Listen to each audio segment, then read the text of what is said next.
திருமண கோலத்தில் மனைவியுடன் பாதுகாப்பு கேட்டு தஞ்சம்.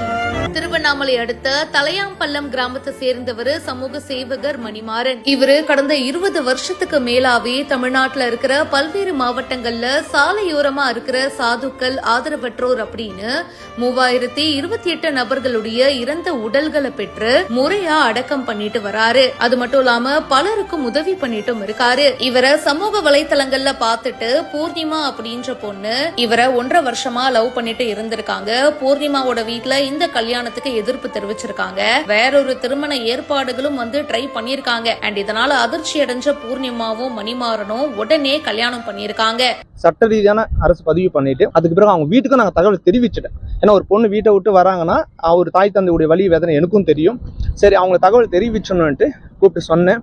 அவங்க சரியான ரெஸ்பான்ஸ் இல்லை, உங்களை வாழ விட மாட்டோம், கொஞ்சம் சில அந்த வார்த்தைகள் என்னால் சொல்ல முடியல, சில அத்துறுச்சல் இருக்குது. ஏன்னா நான் சமூக சேவரனதால எந்த டைமில் எங்கே போகணும் எனக்கு தெரியாது. நைட்டில் எனக்கு காலை வரும், 24 மணி நேரம் நான் சேவையிலே இருக்கிறதால எனக்கு உயிருக்கும் பாதுகாப்பு, என்னுடைய மனைவிக்கும் உயிருக்கு பாதுகாப்பு. அரசாங்கம் தான் சட்ட ரீதியாக எனக்கு பாதுகாப்பு கொடுக்கும். ரெஜிஸ்டரும் பண்ணிட்டாங்க. தங்களுடைய உயிருக்கு பாதுகாப்பு கேட்டு இப்போ திருவண்ணாமலை மாவட்ட காவல் கண்காணிப்பாளர் அலுவலகத்துல தஞ்சம் அடைஞ்சிருக்காங்க.